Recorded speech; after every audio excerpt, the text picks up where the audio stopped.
Convention. എന്നാൽ ഇവിടെ ഇത്രയും പേര് വന്നല്ലോ, വലിയ കാര്യം, ദൈവത്തിന് മകത്വം. ഇവിടെ എല്ലാം ഇഷ്ടംപോലെ കൺവെൻഷനാണ്. ഞാൻ എന്തൊരു ഓർക്കം ചെയ്തു, ആ നല്ല മുറിക്കാന്നല്ലോ കൊണ്ട് ഇവിടെ നടക്കുന്നത്. കുറച്ച് പേരെങ്കിലും കാണുമെന്നാ ചിന്തിച്ചു. പക്ഷേ ഇത്രയും പേര് ദൈവം കൂട്ടി വരുത്തി. ദൈവം അനുഗ്രഹിക്കട്ടെ. അപ്പൊ ശ്രദ്ധിക്കുക, ഇവിടെ പറയുകയാണ്, നിങ്ങളുടെ ആത്മാവും പ്രാണനും ദേഹവും അശേഷം നമ്മുടെ കർത്താവായ യേശുക്രിസ്തുവിന്റെ പ്രത്യക്ഷതയിൽ അതിന്യമായി വെളിപ്പെടും വണ്ണം കാക്കപ്പെടുമാറാകട്ടെ. അപ്പോൾ അവിടെയും യേശുക്രിസ്തുവിന്റെ പ്രത്യക്ഷത. അപ്പൊ ശ്രദ്ധിക്കുക, ഈ 5 അധ്യായത്തിലും പൗലോസ് വളരെ കർക്കശമായി തെളിയിക്കുക യേശുക്രിസ്തു പ്രത്യക്ഷപ്പെടുമെന്ന്. 1-ാം അധ്യായത്തിന്റെ 9, 10, 2-ാം അധ്യായത്തിന്റെ 19, 3-ാം അധ്യായത്തിന്റെ 13-ാം വാക്യം, 4-ാം അധ്യായത്തിന്റെ 13 മുതൽ താഴോട്ടും 5-ാം അധ്യായത്തിന്റെ 23 വാക്യങ്ങൾ. ഈ വാക്യങ്ങളെല്ലാം ഉറപ്പിച്ചും നിറപ്പിച്ചും സംശയത്തിന് ഹേതു ഉണ്ടാകാത്ത വിധത്തിൽ പറയുക, യേശു പ്രത്യക്ഷപ്പെടും. ആമേൻ. തിരുവഴുത്ത് അങ്ങനെ ഒടുപ്പിക്കുന്നത്, ഇനി എത്രയും അല്പകാലം കഴിഞ്ഞിട്ട് വരുവാനുള്ളവൻ വരും. ചിലർ താമസമെന്ന് വിചാരിക്കുന്നത് പോലെ കർത്താവ് തന്റെ വാഗ്ദത്തം നിവർത്തിപ്പാൻ താമസിക്കുന്നില്ല. ആമേൻ, സ്തോത്രം. ചിലർ മാനസാന്തരപ്പെടണം. ഇന്ന് രാത്രി എന്നെ കേൾക്കുന്ന പ്രിയരെ, യേശു വരാറായി. എന്തിന്? തനിക്കായി കാത്തു നിൽക്കുന്നവരുടെ രക്ഷയ്ക്ക് അവിടുന്ന് പാപം കൂടാതെ രണ്ടാമത് പ്രത്യക്ഷപ്പെടും. അതാ നമ്മുടെ പ്രതീക്ഷയും പ്രത്യാശയും. പൗലോസ് പറയാ ഭാഗ്യകരമായ പ്രത്യാശ. പത്രോസ് ഒക്കെ പറയുക ജീവനുള്ള പ്രത്യാശ. ഇന്ന് രാത്രി ഈ പ്രത്യാശയുള്ള ദൈവമക്കളെ ഓർത്ത് ദൈവത്തെ സ്തുതിക്കുന്നു. ഈ പ്രത്യാശയുള്ളത് കൊണ്ട് ആ കഷ്ടതയും പോരാട്ടവും പ്രതികൂലവും ആക്ഷേപവും നിന്നേ അപമാനവും പോരും പടകളും ഒക്കെ അനുദിനം വർദ്ധിച്ചു വന്നിട്ടും തളർന്നു പോകാതെ, പിന്മാറാതെ, ക്ഷീണിക്കാതെ, പതറാതെ, പിറുപിറുക്കാതെ, ഇട്ടേച്ചോടാതെ നിലനിൽക്കുന്നതിന്റെ കാര്യം എന്നാണെന്നറിയാമോ? യേശു വീണ്ടും വരും. സകല ദുരിതങ്ങളും സകല ദുഃഖങ്ങളും സകല കെടുതികളും വന്ന് മാറും. അതാ പത്രോസ് തന്റെ ലേഖനത്തിൽ പറഞ്ഞിരിക്കുന്നത്. 1-ാം അധ്യായത്തിന്റെ 6-ാം വാക്യം വായിച്ചേ. പത്രോസിന്റെ 1-ാം ലേഖനം 1-ാം അധ്യായത്തിന്റെ 6-ാം വാക്യം വായിച്ചേ. സ്തോത്രം. പെട്ടെന്ന് മൈക്കൂടെ. അതിൽ നിങ്ങൾ ഇപ്പോൾ അല്പനേരത്തേക്ക് നാനാ പരീക്ഷകളാൽ ദുഃഖിച്ചിരിക്കേണ്ടി വന്നാലും നിങ്ങൾ ആനന്ദിക്കുന്ന ഒരു സുദിനമുണ്ട്. ഈ കഷ്ടതയും ഈ പോരാട്ടങ്ങളും പ്രതികൂലങ്ങളും മാറും. സങ്കീർത്തനക്കാരൻ പ്രത്യാശയ്ക്കൊതകുന്ന ഒരു വാക്യം പറഞ്ഞു നിങ്ങൾക്കെല്ലാം മനപ്പാടമാ. ഈ കഷ്ടതയും ദുരിതവും ദുഃഖവും രോഗവും പീഡയും ആക്ഷേപവും ഒക്കെ സങ്കീർത്തനക്കാരൻ പറയാ, ഇത് വേഗം അങ്ങ് തീരും, ഞങ്ങൾ ഇവിടുന്ന് പറന്നും പോകും. അതാ നമ്മുടെ പ്രത്യാശ. ഈ ദുരിതങ്ങളെല്ലാം വേഗം തീരും. ഇവിടെ പത്രോസ് പറയാ, അതിൽ നിങ്ങൾ ഇപ്പോൾ അല്പനേരത്തേക്ക് നാനാ പരീക്ഷകളാൽ ദുഃഖിച്ചിരിക്കേണ്ടി വന്നാലും ഇത് കഴിയുമ്പോൾ ആനന്ദിക്കുന്ന ഒരു സുദിനമുണ്ട് എന്ന് പറഞ്ഞാൽ യേശുവിനെ മുഖാമുഖം കാണും. അവിടുത്തെ തൃക്കൈ കൊണ്ട് നിന്റെ കണ്ണിൽ നിന്ന് കണ്ണുനീര് തുടച്ചു മാറ്റും. ഇനി ദുഃഖമുണ്ടാകത്തില്ല, മുറവിളി ഉണ്ടാകത്തില്ല, കഷ്ടതയില്ല, ഒരു ശാപവുമില്ല. സകല ക്ലേശങ്ങളും കെടുതികളും മാറ്റി അവൻ തന്റെ സമീപേ ഇരുത്തി നമ്മളെ ആശ്ലേഷിക്കുന്ന, ആമേൻ, അത് അനുമോദിക്കുന്ന, ആദരിക്കുന്ന ഒരു സുദിനമുണ്ട്. ആ നല്ല സുദിനത്തിനായി ഇന്ന് രാത്രി ദൈവത്തെ സ്തുതിക്കുന്നു. Praise the Lord. അപ്പോൾ തെസ്സലോനിക്ക ലേഖനത്തിന്റെ വിശേഷത യേശുക്രിസ്തു പ്രത്യക്ഷപ്പെടുമെന്ന് തെളിയിക്കുക. എല്ലാ വാക്യങ്ങളും എടുത്തു പറയാൻ നേരമില്ല. 1-ാം അധ്യായത്തിന്റെ 9, 10 എന്ന് വായിച്ചു. അത് പറയാനേ ഇന്ന് ഒക്കുള്ളൂ. ആ ഭാഗത്ത് നിന്ന് ഞങ്ങൾക്ക് നിങ്ങളുടെ അടുക്കൽ എങ്ങനെയുള്ള പ്രവേശനം സാധിച്ചുവെന്നും ജീവനുള്ള സത്യദൈവത്തെ സേവിപ്പാനും അവൻ മരിച്ചവരുടെ ഇടയിൽ നിന്ന് ഉയർപ്പിച്ച തന്റെ പുത്രനും വരുവാനുള്ള കോപത്തിൽ നിന്ന് നമ്മെ വിടുവിക്കുന്നവനുമായ യേശു എന്ന് പറഞ്ഞാൽ ഈ വാക്യം വളരെ ഉപദേശപരമായ വിഷയങ്ങൾ അടങ്ങിയിരിക്കുന്ന വാക്യമാ. അവിടെ ഒരു പദം എടുത്ത് പറയുക, വരുവാനുള്ള കോപത്തിൽ നിന്ന് നമ്മെ വിടുവിക്കുവാൻ യേശു വരുന്നെന്ന് എന്ന് പറഞ്ഞാൽ ഉറപ്പിച്ചും തറപ്പിച്ചും പറയാ, ആമേൻ, ദൈവസഭ മഹോപദ്രവത്തിൽ കൂടെ പോകത്തില്ല.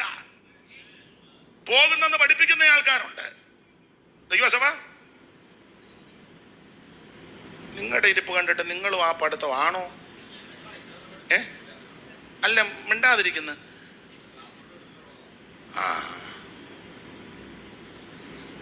ഞാനിത് പറയുമ്പോ എനിക്ക് ഹെൽപ്പ് ചെയ്യണ്ടേ? ഞാൻ പറയുന്ന ഒക്കുന്നുണ്ടോ എന്ന് നോക്കിയിരിക്കുക. എന്നാ കുഴപ്പമില്ല.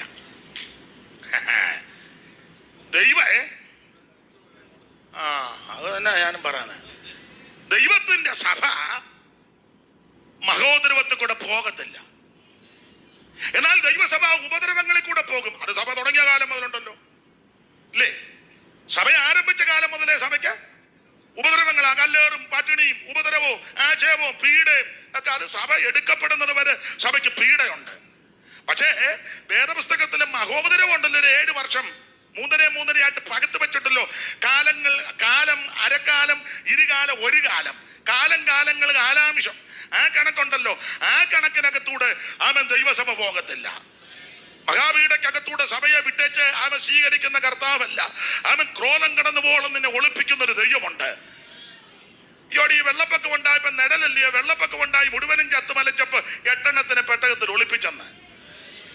സ്തോത്രം. അതാ ദൈവം. എന്നാ നിങ്ങൾ മുങ്ങിച്ചത്തോ പിന്നെ ഉയർപ്പിക്കാന്നല്ല പറഞ്ഞത്. ആ വെള്ളപ്പൊക്കത്തിൽ 8 എണ്ണത്തിന് ദൈവം ഒളിപ്പിച്ചു പെട്ടകത്തിൽ. ബാക്കിയെല്ലാം ന്യായവിധിക്ക് ഇരയായി.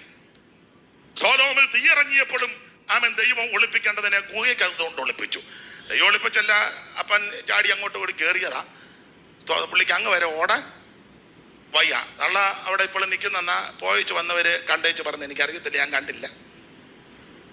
ഉള്ള പാസ്റ്റ് പോയായിരുന്നു? ഇല്ല. ഒന്ന് പോയി കണ്ടേച്ച് എന്നോടൊന്ന് പറയണം തള്ള തന്നെയാണോ. പോയവരൊക്കെ പറഞ്ഞത് അവര് തന്നെ നിൽക്കുന്ന. ആയിക്കോട്ടെ, തന്റെ സഭയെ മഹാവീടക്കകത്തൂടെ ദൈവം അയക്കത്തില്ല. സ്തോത്രം. നമ്മെ സൂക്ഷിക്കുന്ന ദൈവമാണ്. അപ്പോൾ വരുവാനുള്ള കോപം, ആ കോപത്തിൽ നമ്മെ പിടിപ്പിക്കാനാ യേശു വരുന്നത്.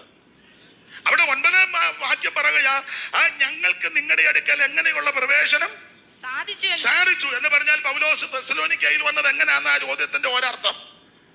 പൗലോസിന്റെ മിഷണറി യാത്രയിൽ ആ തെസ്സലോനിക്കൽ വന്നത് ആ 17-ാം അധ്യായത്തിന്റെ 1-2 ഒന്ന് വായിച്ചേ ദൈവദാസി. അപ്പോസ്തല പ്രവൃത്തികളുടെ പുസ്തകം 17-ാം അധ്യായത്തിന്റെ 1-2 തിരുവെഴുത്തുകൾ. അവർ അംഫിപോലിസിലും അപ്പൊലോനിക്കയിലും കൂടി കടന്ന് തെസ്സലോനിക്കയിലെത്തി. അവിടെ യഹൂദന്മാരുടെ ഒരു പള്ളി ഉണ്ടായിരുന്നു. പൗലോസ് പതിവ് പോലെ അവരുടെ അടുക്കൽ ചെന്ന് 3 ശബ്ദത്തിൽ തിരുവെഴുത്തുകളെ ആധാരമാക്കി അവരോട് വാദിച്ചു. യേശു ക്രിസ്തു കഷ്ടം അനുഭവിക്കുകയും മരിച്ചവരിൽ നിന്ന് ഉയർത്തെഴുന്നേൽക്കുകയും ചെയ്യേണ്ടത് എന്നും ഞാൻ നിങ്ങളോട് അറിയിക്കുന്ന ഈ യേശു തന്നെ. അതിനെ അങ്ങനെ എടുത്തു പറയാൻ കാര്യം, വേറെ യേശുവായിട്ട് ആൾക്കാർ വരും. അന്നും വരും, പിന്നെ വന്നു, ഇപ്പോഴും വന്നുകൊണ്ടിരിക്കുക. ഇപ്പോഴും പല സ്ഥലങ്ങളിൽ വേറെ യേശുവായിട്ട് ആൾക്കാർ നടക്കുന്നത്. പക്ഷെ അതല്ല ഈ യേശു. ഏതാ ഞാൻ പറഞ്ഞത്? മനുഷ്യജാതികളുടെ പാപപരിഹാരം വരുത്തുവാൻ സ്വർഗമഹിമകൾ വിട്ട് വചനം ജഡമായി കന്യാസൂനുമായി അവതരിച്ച യേശു, നാടെങ്ങും നന്മ സുവിശേഷിച്ച യേശു, മരിച്ചവരെ ഉയർപ്പിച്ച യേശു, രോഗികളെ സൗഖ്യമാക്കി യേശു, തീർന്നില്ല, തിരുവെഴുത്ത് എഴുതി വെച്ചതുപോലെ കഷ്ടാനുഭവങ്ങളിൽ കൂടി കടന്നുപോയ യേശു, അവൻ ക്രൂശിക്കപ്പെട്ട യേശു, അവൻ മരിച്ച് അടക്കപ്പെട്ട യേശു, 3-ന്റെ അന്ന് ഉയർത്തെഴുന്നേറ്റ യേശു, ഇന്നും സ്വർഗത്തിൽ എനിക്കും നിങ്ങൾക്ക് വേണ്ടി പക്ഷപാതം ചെയ്യുന്ന യേശു, തീർന്നില്ല, തിരിച്ചു വരുന്ന യേശു. എന്തിന്? തിരുസഭയെ ചേർക്കുവാൻ. ആ യേശുവിന്റെ കാര്യമാ പറഞ്ഞിരിക്കുന്നത്. ഞങ്ങൾ ഈ യേശു വായിച്ച സഹോദരി, ഈ യേശു തന്നെ ക്രിസ്തു എന്ന് തെളിയിച്ച് വിവരിച്ചു കൊണ്ടിരുന്നു. അവരിൽ ചിലരും ഭക്തിയുള്ള യവനന്മാരിൽ വലിയ കൂട്ടവും മാന്യ സ്ത്രീകളിൽ അനേകരും വിശ്വസിച്ചു. ഇങ്ങനെ തെസ്സലോനിക്കയിൽ ഒരു സഭയുണ്ടായി, അനുഗ്രഹിക്കപ്പെട്ടൊരു സഭയാ. ഈ സഭയുടെ ഒരു വിശേഷത കൊണ്ട് നല്ല സഭയാ. തെസ്സലോനിക്കരെ പറ്റി പറയുന്നത് നിങ്ങൾക്കറിയാം. ദൈവദാസന്മാർ ഇതൊക്കെ പറയുകയും പഠിപ്പിക്കുകയും ചെയ്യുന്നവരാ. ഇപ്പം വന്ന് നമ്മളെക്കാളും നന്നായിട്ട് ഇവർക്കറിയാം. നമ്മൾ പൊട്ടത്തരം പറഞ്ഞാലുടനെ അവിടെ വരുന്ന ഊറിയ ചിരിച്ചിരിക്കും. പിന്നെ പാസ്റ്റർ ആയതുകൊണ്ട് അവർ മിണ്ടുന്നില്ലെന്നേ. അതെ, ഞാൻ നിങ്ങൾ ഇവിടെ നിന്ന് പൊട്ടത്തരം പറഞ്ഞാൽ അവർക്ക് അയ്യോ വെടലത്തരമായി പറയുന്നത്, അവരൊരു ഊറിയ ചിരിച്ചിരിക്കും. നമ്മളവർക്കും പ്രസംഗം കേട്ടിരിക്കാന്നും. പിന്നെ അവര് ദൈവദാസനല്ലേ പോട്ടെന്ന് ഓർത്തങ്ങ്. കാരണം ഇപ്പം പഠിത്തത്തിന് ധാരാളം സാവകാശങ്ങൾ സാഹചര്യം ഇല്ലേ. സാധ്യതകൾ ഇഷ്ടം പോലുണ്ട്. മൊബൈലിലൊക്കെ അടിച്ചു കൊടുത്താൽ എന്തെല്ലാം പഠിക്കാനുണ്ട്. താല്പര്യമുള്ളവർക്കാണ് നന്നായിട്ട് പഠിക്കാം. ആരോട് പറയാം? അപ്പൊ അതുകൊണ്ട് നമ്മയൊക്കെ നന്നായിട്ട് അവർക്കറിയാം. അപ്പൊ പൗലോസ് ഈ കാര്യമെല്ലാം വളരെ കർക്കശമായി പറയുകയാ. നന്നായിട്ട് അവിടെ പറഞ്ഞു. സഭ തുടങ്ങി. ഈ സഭയുടെ വിശേഷത, തെസ്സലോനിക്കരുടെ ഒരു വിശേഷത, ഇവരുടെ വിശ്വാസം വിശ്വപ്രസിദ്ധമായിരുന്നു. ആ 1-ാം അധ്യായത്തിന്റെ 7-ാമത്തെ വാക്യം ഒന്ന് വായിച്ചേ സഹോദരി. 1:7. അങ്ങനെ നിങ്ങൾ മക്കെദോന്യയിലും അഖായയിലും വിശ്വസിക്കുന്നവർക്ക് മാതൃകയായി തീർന്നു. അടുത്ത വാക്യം. വിശ്വസിക്കുന്നവർക്ക് എല്ലാവർക്കും മാതൃകയായി തീർന്നു. നിങ്ങളുടെ അടുക്കൽ നിന്ന് കർത്താവിന്റെ വചനം മുഴങ്ങിച്ചെന്നത് മക്കെദോന്യയിലും അഖായയിലും മാത്രമല്ല എല്ലായിടവും നിങ്ങൾക്ക് ദൈവത്തിലുള്ള വിശ്വാസം വിശ്വാസം പ്രസിദ്ധമായിരുന്നു. കണ്ടോ, നിങ്ങളുടെ വിശ്വാസം വിശ്വപ്രസിദ്ധമായിരുന്നു. ആരുടെ? തെസ്സലോനിക്കരുടെ വിശ്വാസം വിശ്വപ്രസിദ്ധം, റോമാക്കാരുടെ വിശ്വാസവും ലോകപ്രസിദ്ധമായിരുന്നെന്നാ. ഈ രണ്ടു കൂട്ടരുടെ കാര്യമായി എടുത്തു പറഞ്ഞിരിക്കുന്നത്. വിശ്വപ്രസിദ്ധമായ വിശ്വാസമാ തെസ്സലോനിക്കരുടെ വിശ്വാസം. ഇന്ന് രാത്രി ഒരു കാര്യം ഓർപ്പിക്കട്ടെ, നമ്മുടെ പേരും മറ്റ് കുടുംബശ്രേഷ്ഠതയും പേരും പഠിപ്പും സ്ഥാനവും മാനവും ഒന്നും പ്രസിദ്ധമായില്ലെങ്കിലും നിന്റെ വിശ്വാസം പ്രസിദ്ധമാകണം. ഇപ്പം പ്രസിദ്ധമാക്കിക്കൊണ്ടിരിക്കുന്ന വിശ്വാസം ഒന്നുമല്ല. ഇപ്പോൾ കർത്താവിന്റെ ദാസൻ ഇന്നയാള് മുമ്പോട്ട് വരും, ഡോക്ടർ റൗറൻ സോ പുള്ളി ഇന്ന ചുമതല വഹിക്കുന്നു. പിന്നെ അത് പറയണേ തന്നെ കുറെ നേരം വേണം. ചിലര് പറയുമ്പം മുഴുവൻ തെറ്റുകയും ചെയ്യും. പിന്നെ പുള്ളി എഴുന്നേറ്റ് വരുമ്പോൾ പുള്ളി എന്തെല്ലാം ചുമതല വഹിക്കുന്നു അതെല്ലാം കൂടെ വാതോരാതെ പറയും. വിശ്വാസമൊന്നുമില്ല. ഇതെല്ലാം കൂടെ കേട്ട് വിശ്വാസികളുടെ ഉള്ള വിശ്വാസവും പോവും. ഇതല്ല വിഷയം.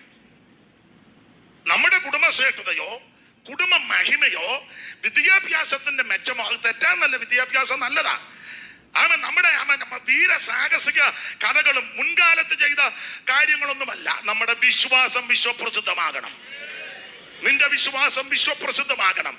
ഇവിടെ സ്ഥാനവും മാനയും കസേരവും ഒന്നും കിട്ടിയില്ലെങ്കിലും, ആൾക്കാർ നിന്നെ മാനിച്ചില്ലെങ്കിലും, അങ്ങാടിയിൽ വന്ദനവും പള്ളിയിൽ മുഖ്യാസനവും ആൾക്കാർ റബ്ബിന്നോ റബ്ബുനിന്നോ യജമാനെന്നൊന്നും വിളിച്ചില്ലെങ്കിൽ, ഇന്ന് രാത്രി ഒരു കാര്യം പറയാ, നിനക്ക് സ്റ്റേജ് കിട്ടിയില്ലെങ്കിൽ, ആരും നിന്നെ ഗവനിക്കുന്നില്ലെങ്കിൽ ഒരു കാര്യം പറയാ, നിന്റെ വിശ്വാസം വിശ്വപ്രസിദ്ധമായിരിക്കണം.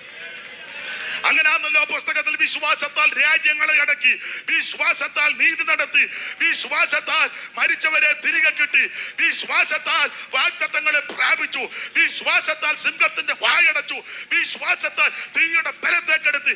ഇന്ന് രാത്രി ദൈവത്തിന്റെ പൈതലെ വിശ്വാസം വർദ്ധിക്കണം.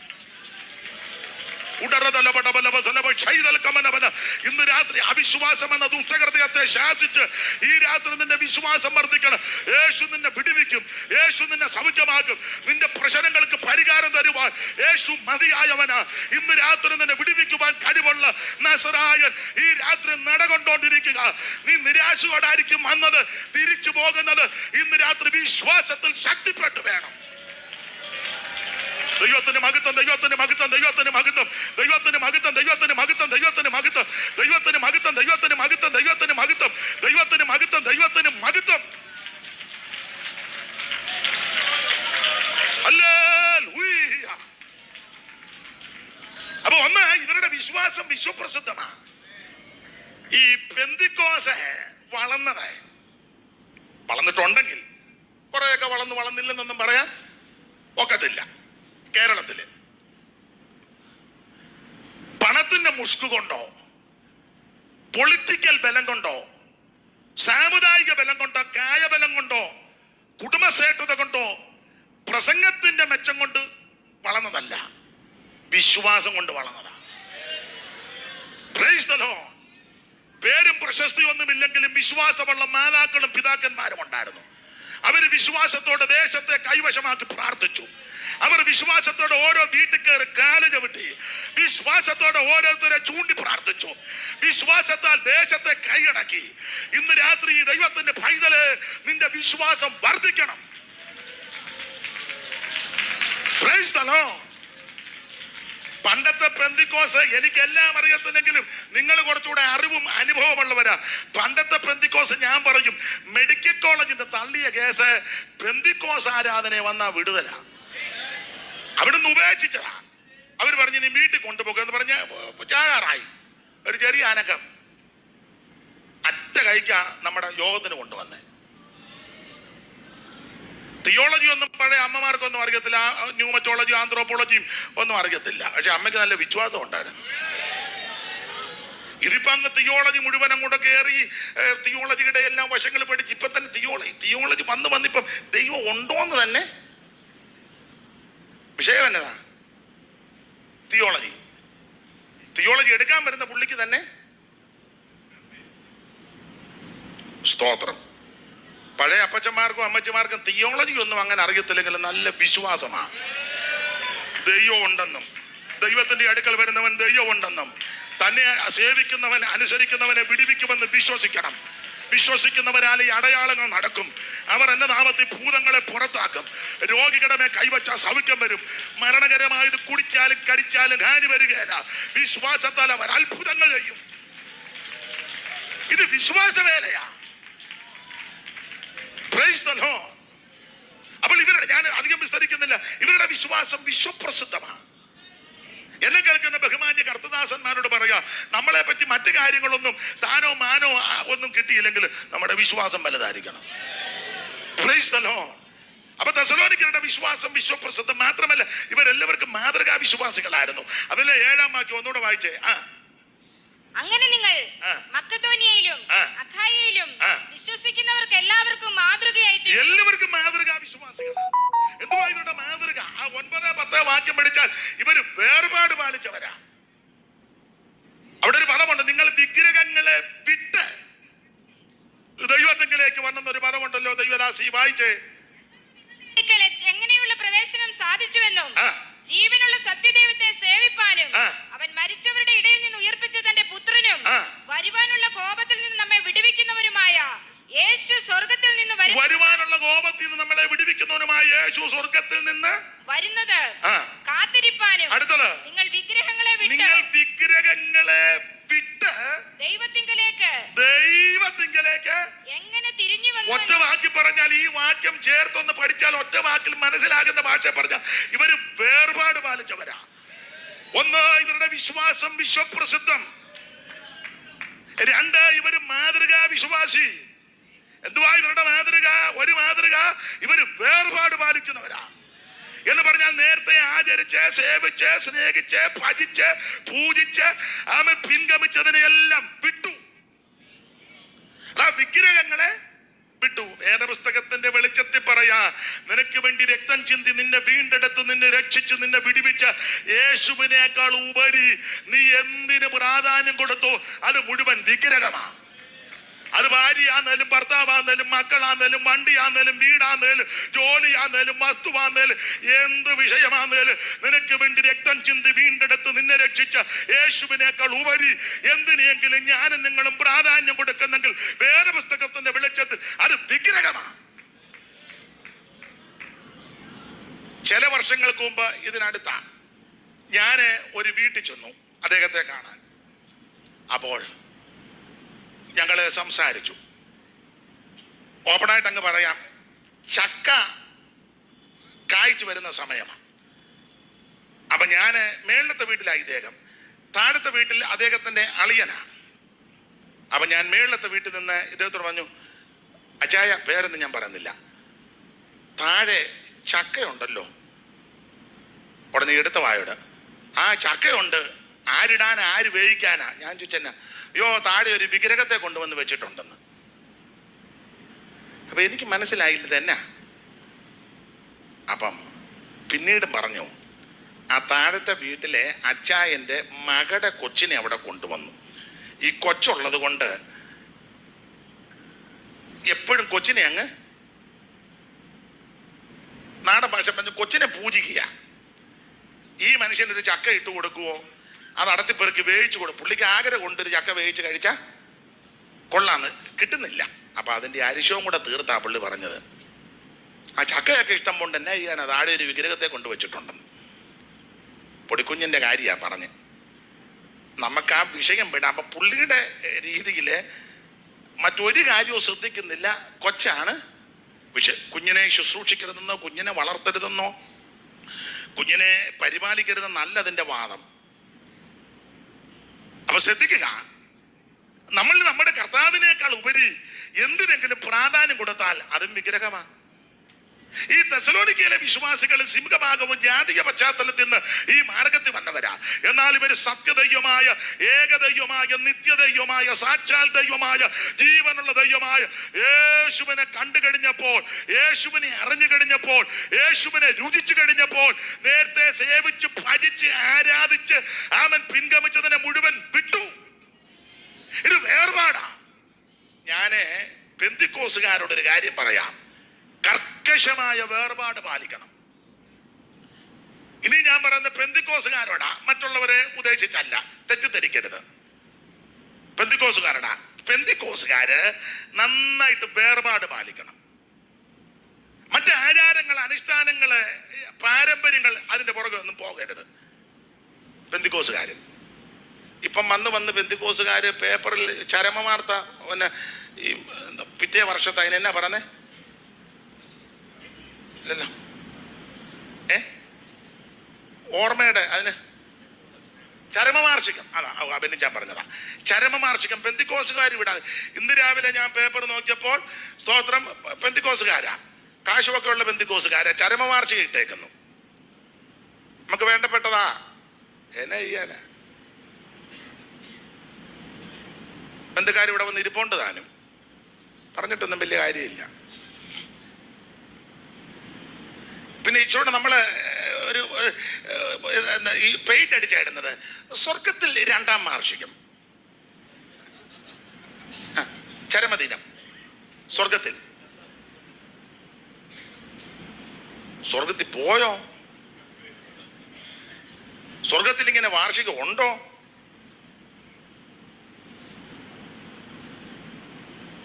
പ്രഗത്ഭരായ ഒരു ആട്ടെ, പേരൊന്നും പറയുന്നില്ല, ആ മരണം നടന്നു കഴിഞ്ഞപ്പോഴും അവര് പിറ്റേ വർഷം ഇട്ടു. പെന്തിക്കോസുകാരും തുടങ്ങി. എന്നെ എല്ലാരും വള്ളം മുങ്ങിയതുപോലെ സങ്കടപ്പെട്ടിരിക്കുന്നത്. വേർപാട് പാലിക്കണേ. ആവശ്യമില്ലാത്ത ആചാരങ്ങൾ, അനുഷ്ഠാനങ്ങൾ, പാരമ്പര്യങ്ങൾ, മാമൂലുകൾ അത് ദൈവസഭയ്ക്കകത്ത് കയറ്റരുത്. എന്റെ കൂട്ടുവേലക്കാരുടെ പറയുക, കർക്കശമായി തന്നെ ശാസിക്കണം, അതിനനുവദിക്കരുത്. സ്തോത്രം. ഇവര് വേർപാട് പാലിച്ച ദൈവമക്കളാ. ദൈവമക്കൾ കർക്കശമായി വേർപാട് പാലിക്കണം. ആട്ടെ, ഞാൻ ആ ഭാഗം അങ്ങ് വിടുക. ഒത്തിരി കാര്യം അവിടെ നിന്ന് പറയേണ്ടതുണ്ട്, ഇന്ന് അതിന് തുനിയുന്നില്ല. കർത്താവിന് മഹത്വം. അപ്പോൾ 1-ാം അധ്യായത്തിൽ പറയുകയാ, നിങ്ങൾ ജീവനുള്ള സത്യദൈവത്തെ സേവിക്കുക. ഈ ആയുസ്സിൽ നമുക്ക് ലഭിച്ച ഏറ്റവും വലിയ ഭാഗ്യം ജീവനുള്ള സത്യദൈവമായ നിത്യദൈവമായ യേശുവിനെ ആരാധിക്കുന്നതും സേവിക്കുന്നതുമായ ഏറ്റവും വലിയ ഭാഗ്യം. അതിനവസരം ലഭിക്കാത്ത ആരേലും ഇന്ന് രാത്രി ഇവിടെ വന്നിട്ടുണ്ടെങ്കിൽ ഞാൻ പ്രാരംഭത്തിൽ ഓർപ്പിച്ചല്ലോ, ഒരു പൈസ മുടക്കണ്ട, നിന്റെ ഹൃദയം കർത്താവിന് സമർപ്പിക്കുക. ഇന്ന് രാത്രി യേശു നിന്നെ രക്ഷിക്കും. യേശു ഒരു വിഭാഗത്തിന്റെ, മതത്തിന്റെ, സംഘടനയുടെ കുറെ ആൾക്കാരുടെ മാത്രം ആളല്ല, അവിടുന്ന് മുഴു ലോകത്തിന്റെയും ദൈവമാ. മനുഷ്യനാ ജാതിയും വർഗവും വർണ്ണമൊക്കെ കാട്ടിക്കൂട്ടി വെച്ചിരിക്കുന്നത്. വേദപുസ്തകത്തിന്റെ പ്രമാണം ഭൂതലത്തിലെങ്ങും കൂടിയിരിക്കുവാൻ അവൻ ഒരുത്തനിൽ നിന്ന് മനുഷ്യജാതിയെ ഉളവാക്കി ആ മനുഷ്യവർഗത്തെ രക്ഷിക്കാനാണ് സ്വർഗമഹിമകൾ വീടിഞ്ഞ് ഇഹലോകത്തിൽ യേശു ഇറങ്ങി വന്നത്. ആ കർത്താവിനോട് ഇന്ന് രാത്രി ഏറ്റുപറഞ്ഞ് പ്രാർത്ഥിച്ച് യേശുവിനെ ഉള്ളത്തിൽ ഏറ്റെടുക്ക്. നിനക്കും നിന്റെ കുടുംബത്തിനും അവൻ ഇന്ന് രാത്രി രക്ഷയാണ്. അതെ, മുൻപോട്ട് പോകാം. അങ്ങനെ ഓരോ അധ്യായത്തിലും വിശേഷമായ കാര്യം പൗലോസ് പറഞ്ഞു. നമ്മൾ വായിച്ച കുറുവാക്യത്തോട് കൂറ് പുലർത്തണമല്ലോ, അല്ല ഞാൻ ഇങ്ങനെ അങ്ങ് പോകും. നിങ്ങളും ഞാൻ പോയി കഴിയുമ്പോൾ പറയും കുഴപ്പമില്ലായിരുന്നു, എന്നാലും പുള്ളി പറഞ്ഞ വാക്യത്തോട് ബന്ധപ്പെട്ടൊന്നും പറഞ്ഞില്ല. അത് വേണ്ട, 1-2 കാര്യം പറയാം. 13-ാം വാക്യം ഒന്നുകൂടെ വായിച്ചോ. സഹോദരന്മാരെ, നിങ്ങൾ പ്രത്യാശയില്ലാത്ത മറ്റുള്ളവരെ പോലെ ദുഃഖിക്കാതിരിക്കേണ്ടതിന് നിദ്ര കൊള്ളുന്നവനെ കുറിച്ച് അറിവില്ലാതിരിക്കരുത് എന്ന് ഞങ്ങൾ ആഗ്രഹിക്കുന്നു. ദൈവമക്കൾ അറിഞ്ഞിരിക്കേണ്ട കാര്യങ്ങൾ പലതുണ്ട്. ഇവിടെ പൗലോസ് പറഞ്ഞാൽ നിങ്ങൾ ഇത് അറിയാതിരിക്കരുത്. എന്തുവാ നിങ്ങൾ അറിയാതിരിക്കരുത് എന്ന് പറഞ്ഞത്? അവൻ സ്തോത്രം, നിദ്ര കൊള്ളുന്നവരെ കുറിച്ച് നിങ്ങൾ അറിവില്ലാത്തവരായിരിക്കരുത്. ആ ഭാഗത്തേക്ക് ഞാൻ വരാം. അതിന് മുമ്പ് വേറെ 1-2 കാര്യങ്ങൾ നിങ്ങൾ അറിവില്ലാതിരിക്കരുത്. ആ 2 കാര്യം പറഞ്ഞേച്ച് ഈ കാര്യവും കൂടെ പറഞ്ഞ് ഇന്ന് രാത്രി നമുക്ക് യോഗം അവസാനിപ്പിക്കാം. ആ വാച്ച് ഇങ്ങോട്ട് തന്നു, അല്ലേ പിന്നെ പരുവക്കാടായി പോവും. അത് തെറ്റാ, അത് 7:30 ആയിരുന്നതുള്ളൂ. ഞാനിടയ്ക്ക് നോക്കുക, അന്നേരം 7:30. അത് വെച്ച് നോക്കിയാൽ കുരുളച്ചാൻ എന്നെ ഓടിക്കും. ഇത് കറക്റ്റ് ആണല്ലോ.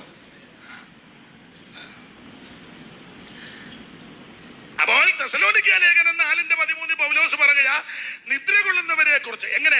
കർത്താവിൽ നിദ്ര കൊള്ളുന്നവരെ കുറിച്ച് നിങ്ങൾ അറിവില്ലാത്തവരായിട്ടിരിക്കരുത്. ആ ഭാഗത്തേക്ക് വരുന്നതിന് മുമ്പ് വേറെ 1-2 കാര്യങ്ങളൊന്ന് ഓർപ്പിക്കാൻ കർത്താവിൽ ശരണപ്പെടുക. അറിവില്ലാതിരിക്കരുത്. എന്തുവാ? 1, അറിവില്ലാതിരിക്കരുത്. കൊരിന്ത്യർക്ക് എഴുതിയ 1-ാം ലേഖനം അതിന്റെ 12-ാം അധ്യായത്തിന്റെ പ്രാരംഭ വാക്യം വായിക്കാം. ഇതെല്ലാം നമുക്ക് അറിവുള്ള വാക്യമാ, എങ്കിലും ഒന്ന് വായിച്ചു സഹായിച്ചോ. കൊരിന്ത്യർക്ക് എഴുതിയ 1-ാം ലേഖനം 12:1. സഹോദരന്മാരെ, ആത്മീക വരങ്ങളെ കുറിച്ച് സഹോദരന്മാരെ, ആത്മീക വരങ്ങളെ കുറിച്ച് നിങ്ങൾക്ക് അറിവില്ലാതിരിക്കരുത് എന്ന് ഞാൻ ആഗ്രഹിക്കുന്നു. അറിവില്ലാതിരിക്കരുത്. നിങ്ങളെ അറിയണം, ആത്മീക വരങ്ങളെ പറ്റി അറിയണം. ചില ആൾക്കാര് പറയുന്നതും പഠിപ്പിക്കുന്നതും ഒക്കെ വരങ്ങളെല്ലാം നിന്നു പോയെന്നാ. ഇല്ല, അവർക്കില്ലെന്നേ ഉള്ളൂ. വരങ്ങൾ ഇന്ന് വരെ നിന്നിട്ടില്ല. തർക്കിക്കാനും കണ്ണിക്കാനുമുള്ള സമയവും വേദിയും സദസ്സും ഒന്നും ഇതല്ല. പക്ഷെ ഇത് പറയണം. നിങ്ങൾ ആത്മീക വരങ്ങളെ കുറിച്ച് അറിവില്ലാതിരിക്കരുത്. ആത്മീക ഫലങ്ങളുമുണ്ട്, ആത്മീക വരങ്ങളുമുണ്ട്. നിങ്ങൾ കൂടി വരുമ്പോൾ ഈ വരങ്ങൾ ഉണ്ടായിരിക്കണം. നിങ്ങളുടെ കൂടി വരവിൽ ഇതൊക്കെ സംഭവിച്ചിരിക്കണം. കൊരിന്ത്യർക്കെഴുതിയ 1-ാം ലേഖനം 14-ാം അധ്യായത്തിന്റെ 26 മുതലുള്ള തിരുവെടുത്ത് ഒന്ന് വായിച്ചോ. അറിവുള്ള വാക്യം എങ്കിലും വായിച്ചോ. ആ കണ്ണിക തുടങ്ങുന്നിടത്ത് ഇടത് വശത്ത് താഴെ. ആകയാൽ എന്ത് സഹോദരന്മാരെ, നിങ്ങൾ കൂടി വരുമ്പോൾ ഓരോരുത്തന് സങ്കീർത്തനമുണ്ട്. എല്ലാവർക്കും കൂടെ ഒരു സങ്കീർത്തനം ഉണ്ടെന്നല്ല. ഇപ്പോൾ നമുക്കെല്ലാം കൂടെ എഴുന്നേറ്റ് നിന്ന്, അങ്ങനല്ലേ നമ്മുടെ സഭകളിൽ, ഞങ്ങളുടെ അവിടെ അങ്ങനെ തന്നെ. ഇപ്പോൾ നമുക്കെല്ലാം കൂടെ എഴുന്നേറ്റ് നിന്ന്, അപ്പൊ ഉറങ്ങുന്നവരും താമസിച്ച് വന്നവരും എല്ലാം ഈ സമയത്ത് ചാടി അകത്ത് കയറുന്നേ ഇല്ലേ? ചിലക്ക് അത് ഇന്റർവെൽ ആയിട്ടാ. ഇത് കഴിയുമ്പോൾ ചില വെളിയിൽ പോയി വീട് വലിക്കുന്നില്ലെന്നേ ഉള്ളൂ. ഇനി അത് ഉണ്ടോന്ന്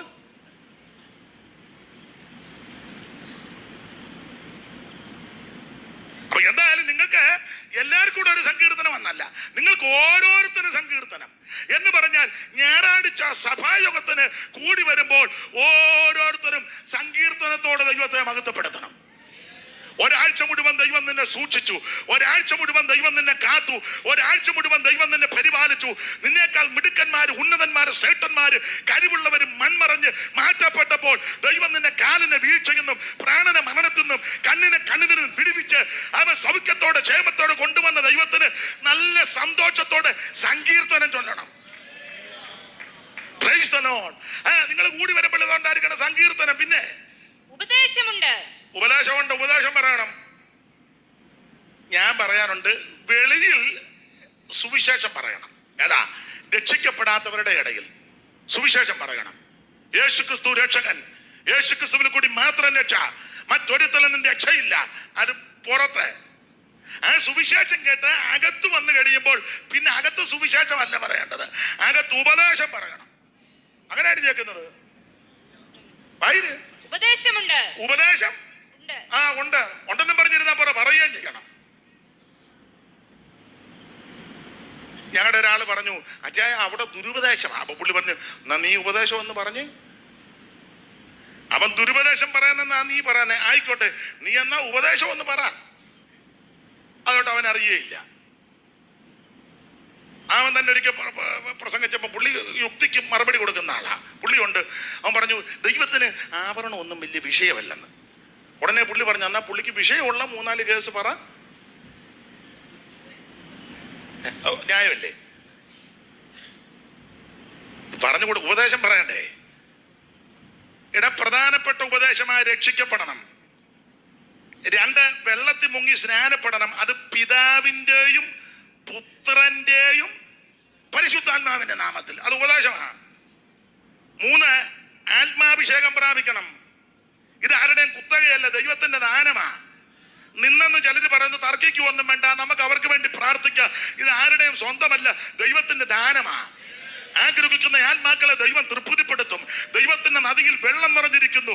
ഒരു നദി കൊണ്ടതിന്റെ തോടുകൾ ദൈവനഗരത്തെ, അത്യുന്നതന്റെ വിശുദ്ധ നിവാസത്തെ സന്തോഷിപ്പിക്കുന്നു. ദൈവം അതിന്റെ മധ്യയെ കൊണ്ട് അത് കുലുങ്ങി പോകത്തില്ല. ഉപദേശം തീർത്ത് പറയണം. സഭയിലുള്ള എല്ലാവരും ആത്മസ്നാനം പ്രാപിക്കണം. അന്യഭാഷയിൽ ദൈവത്തെ മഹത്വപ്പെടുത്തണം. വേണ്ടേ?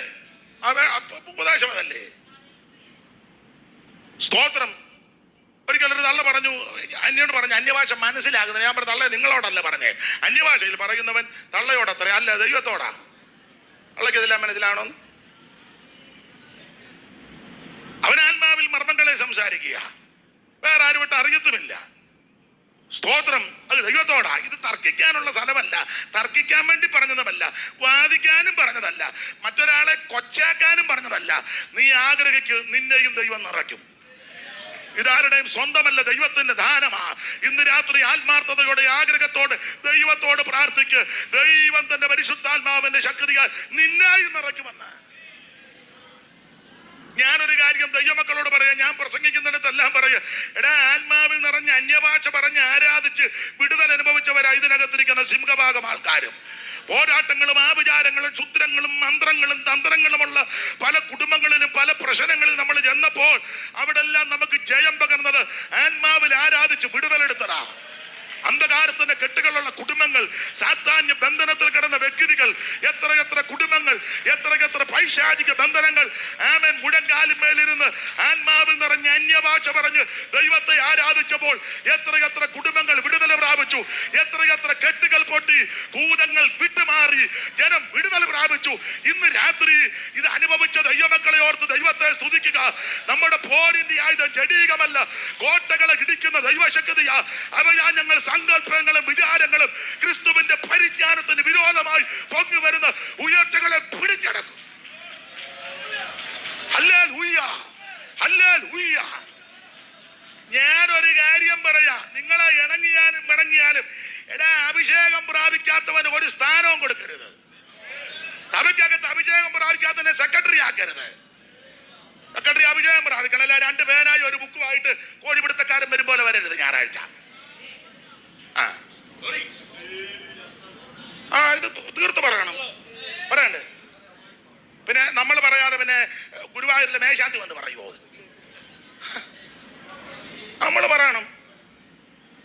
കമ്മിറ്റിയും കൗൺസിലും ആയിക്കോട്ടെ, അഭിഷേകമില്ലാത്തവനെ കേറ്റരുത്. കുന്തം അഭിഷേകത്തിൽ നിറയണം. സ്തോത്രം. അഭിഷേകവെള്ളം മുൻനിര വരണം. ആത്മാവിൽ ആരാധിക്കുന്നവൻ വരണം. ഇത് സഭായത്തിന് വന്ന് കൈ പഠിക്കാല, പാട്ടും പാടുകാല അനങ്ങത്തില്ല. നീ മമ്മി ഇരിക്കുക. നീ ആത്മാവിൽ നൃത്തം ചെയ്ത് ദൈവത്തെ മഹത്വപ്പെടുത്തണം. നിങ്ങളെ വിലക്ക് വാങ്ങിയിരിക്കുക താങ്കൾക്കുള്ളവരല്ല. ആകയാൽ നിങ്ങളുടെ ശരീരം കൊണ്ട് ദൈവത്തെ മഹത്വപ്പെടുത്തണം. നിങ്ങളുടെ അവയവങ്ങളെ അനീതിയുടെ ആയുധങ്ങളാക്കാതെ നീതിയുടെ ആയുധങ്ങളായി ദൈവത്തിന് സമർപ്പിപ്പീൻ. എങ്ങനെ? ഈ ലോകത്തിന് അനുരൂപരാകാതെ. ഇന്ന് രാത്രി ആരാധനയിൽ വിടുതലെടുത്ത ദൈവമക്കളാ, ആരാധനയുടെ മഹത്വം കണ്ടവരാ, ആരാധനയുടെ മഹിമ കണ്ടവരാ. ഈ ദൈവത്തെ ആരാധിക്കുമ്പോൾ സകല കെട്ടും പൊട്ടുവന്ന്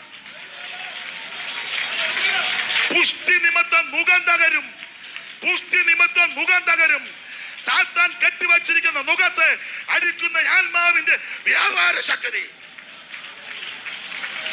Praise the Lord. ദൈവത്തിന് മഹത്വം, ദൈവത്തിന് മഹത്വം, ദൈവത്തിന് മഹത്വം, ദൈവത്തിന് മഹത്വം. ഹല്ലേലൂയ.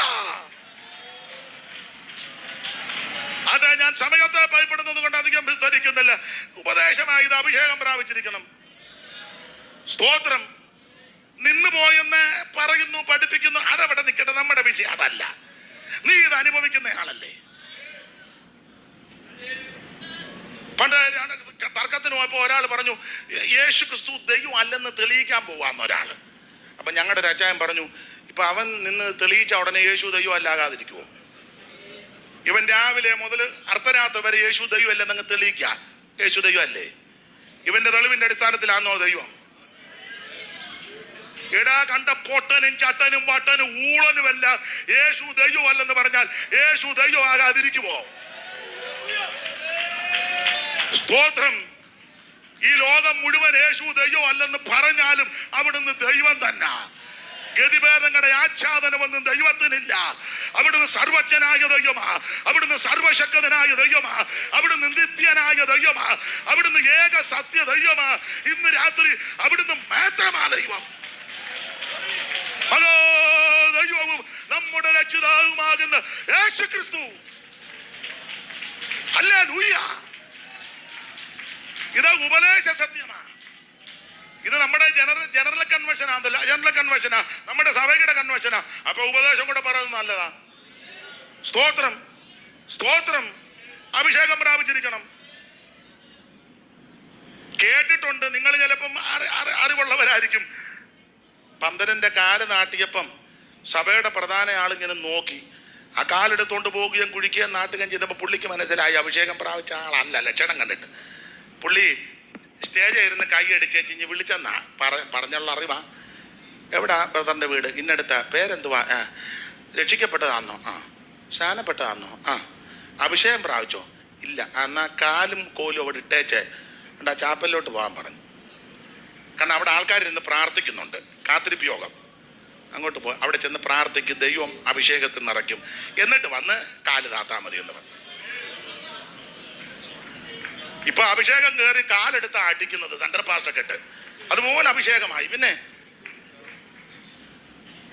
കാല് താത്തോണ്ടിരുന്നപ്പോൾ അവിടുത്തെ വിഷയം പറഞ്ഞു, ആ കാലെടുത്ത് താനാന്നോ സെൻട്രൽ പാസ്റ്റം പറഞ്ഞ് ഒറ്റയടി അവിടെ 6-ാം മാലി ഒടിഞ്ഞ് അത്രയ്ക്ക് അഭിഷേകമായി. പിന്നെ ഒരു കാര്യം പറയാ, ആത്മനിറവിൽ ദൈവത്തെ ആരാധിക്കണം. തീർന്നില്ല, നീ തിരുമേശ എടുക്കണം. തിരുമേശ വെക്കുമ്പോഴേ ആ തിരുമേശ എടുക്കണം. തിരുമേശ ഇല്ലാത്ത ആരാധനയല്ല. ആൾക്കാരെല്ലാം കൂടെ ഞായറാഴ്ച കൂടി വരുന്നേ ഉള്ളൂ. അവിടെ എവിടെയും കിടന്നതിനെല്ലാം ഓട്ടോയിലും ലോറിയിലും കൊണ്ട് കമ്പത്തിൽ നിന്ന് കാളെ ഇറക്കും പോലെ കൊണ്ട് ഇറക്കുന്നല്ലാതെ സ്തോത്രം. ഇടയെ ആരാധനയ്ക്ക് തിരുമേശ വേണമെന്ന് ചിലടത്ത് വല്ലപ്പോഴും ഒരിക്കലാ തിരുമേശ നടത്തുന്നേ ആണ്ടറുതിക്ക്. ചിലടത്ത് മാസത്തിൽ 1, ചിലടത്ത് 2 മാസം കൂടുമ്പം, ചിലടത്ത് മെയിൻ പാസ്റ്റർ വന്നെങ്കിലേ അപ്പം എന്നുള്ളത് ഇരുമ്പ് കൊണ്ടുണ്ടാക്കിയതല്ലോ, ഇങ്ങനെ വെക്കുമ്പോ മുറിയുന്നല്ലയോ.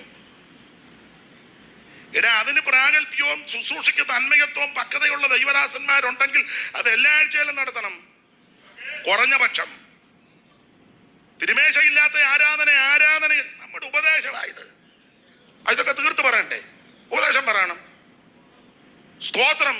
നമ്മുടെ ജനറൽ കൺവെൻഷൻ അല്ലേ, ഉപദേശം കൂടെ അറിയണം എന്തുവാന്ന്. തിരുമേശ വേണം.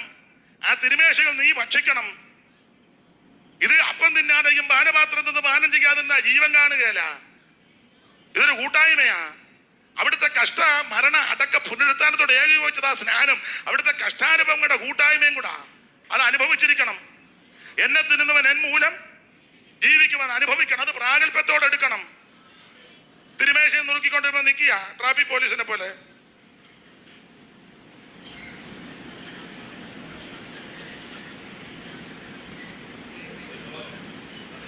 തിരുമേശ എടുക്കാത്തവനെ കമ്മിറ്റി കയറ്റരുതെന്നേ.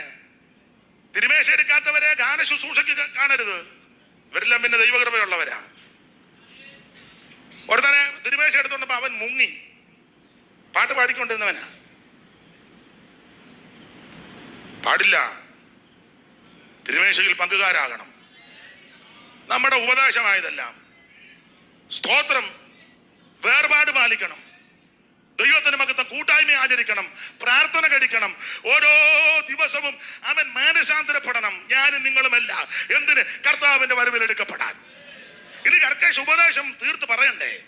അപ്പോൾ നിങ്ങൾ കൂടി വരുമ്പോൾ ഓരോരുത്തര് സങ്കീർത്തനമുണ്ട്, ഉപദേശമുണ്ട്, അടുത്തത് വെളിപ്പാടുണ്ട്, അന്യഭാഷ ഉണ്ടെന്ന് നിന്നില്ലെന്ന് ഉണ്ടെന്ന് തന്നെ എഴുതി വെച്ചേക്കുന്നേ. അന്യഭാഷ ഉണ്ട്. പിന്നെ വ്യാഖ്യാനമുണ്ട്. സകലവും ആത്മീക വർധനയ്ക്കായി ഉതകട്ടെ. ഇതെല്ലാം ആത്മീക വർധനയ്ക്കാ.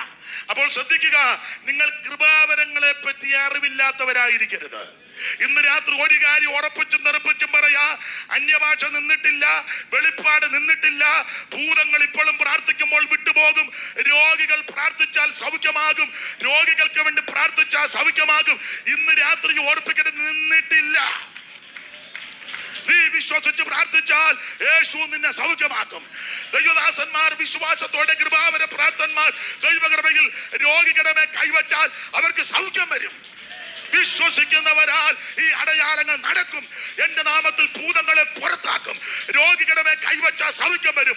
അവൻ മരണകരമായി കുടിച്ചാലും കടിച്ചാലും ഹാനി വരത്തില്ല.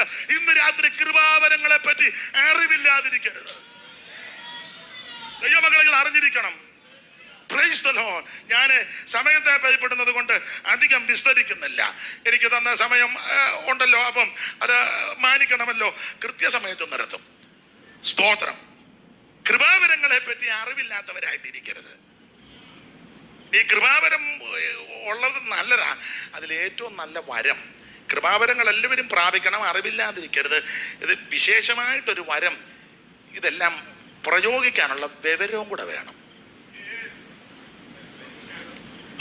വിവരം, പരിജ്ഞാനം. പുസ്തകത്തിൽ അങ്ങനെ ജ്ഞാനത്തിന്റെ വചനവും പരിജ്ഞാനത്തിന്റെ വചനവും. അപ്പൊ ജ്ഞാനവും പരിജ്ഞാനവും, ജ്ഞാനം വേറെ പരിജ്ഞാനം വേറെ. ഞാൻ എപ്പോഴും പറയും, നിങ്ങൾക്കറിയാം ജ്ഞാനവും പരിജ്ഞാനവും. ചിലർക്ക് ജ്ഞാനമുണ്ട്, പരിജ്ഞാനമില്ല. ചിലർക്ക് പരിജ്ഞാനമുണ്ട്, ജ്ഞാനമില്ല. ഇത് രണ്ടും അത്യാവശ്യമാണ്. വിശേഷിച്ച് ജ്ഞാനം അല്പം കുറവാണെങ്കിലും പരിജ്ഞാനമാ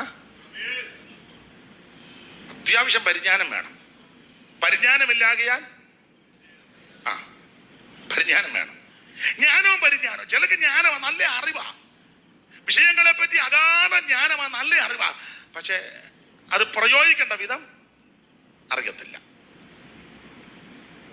ഞാൻ ഒരു സദസ്സിലിരിക്കുമ്പോൾ ഈ പുതിയ ഉപദേശക്കാരാ, അവനെ അന്ന് ഒരു 18-20 വയസ്സ് കാണുമായിരിക്കാം, അത് കൂടുതൽ കാണത്തില്ല. അപ്പോൾ ആ സദസ്സിൽ പ്രായമുള്ളൊരു കർത്തദാസൻ വന്നു.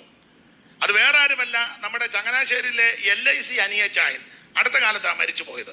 നിങ്ങൾ ചിലർ കണ്ടു കാണും. BA തമ്പി പാസ്റ്റർ കൂടെ ആരംഭകാലത്ത് ചങ്ങനാശ്ശേരി പ്രവർത്തിച്ച CO ബംഗ്ലാവിലെ അനിയച്ചായന്.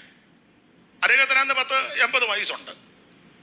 അപ്പൊ ഈ ചെറുപ്പക്കാരനും വന്ന് ഞങ്ങളെല്ലാം കൂടി ഇരിക്കുമ്പം ഈ 10-18 വയസ്സുള്ള അവന് പരിജ്ഞാനമില്ലെന്ന് പറയാൻ, അവന് അനിയച്ച 19 വയസ്സില്ലേ, ഇവൻ ഇപ്പോഴത്തെ മോഡേൺ വെച്ചാ.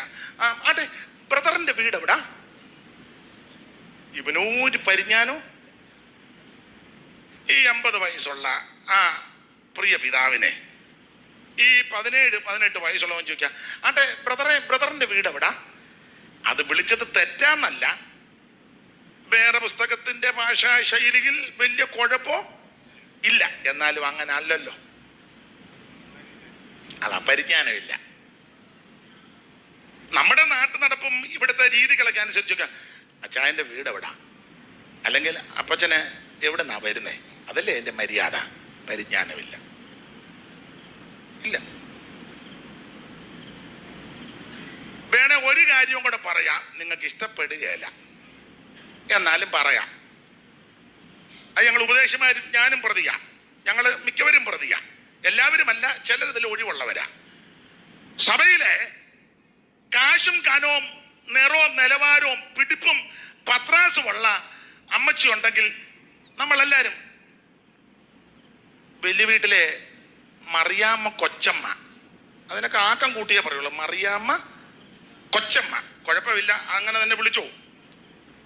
ആ സഭയിൽ തന്നെ പിടിപ്പും സാമ്പത്തികവും കളറും നിറവും വലിയ സാമ്പത്തിക ഭദ്രത ഇല്ലെങ്കിൽ ഈ പറഞ്ഞ ആള് തന്നെ പ്രാർത്ഥിക്കാൻ പറയും. ഇപ്പോൾ മറിയാമ്മ കൊച്ചമ്മ പ്രാർത്ഥിക്കും. കൊച്ചമ്മ ഇരുന്നോണ്ടാ പ്രാർത്ഥിക്കും, കൊച്ചമ്മയ്ക്ക് വയ്യ.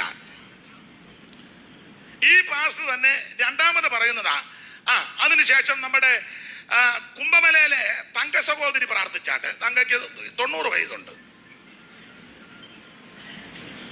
മൊബൈൽ അടിക്കുന്നല്ലോ, ആരുടെയോ അവിടെ ഉണ്ട്.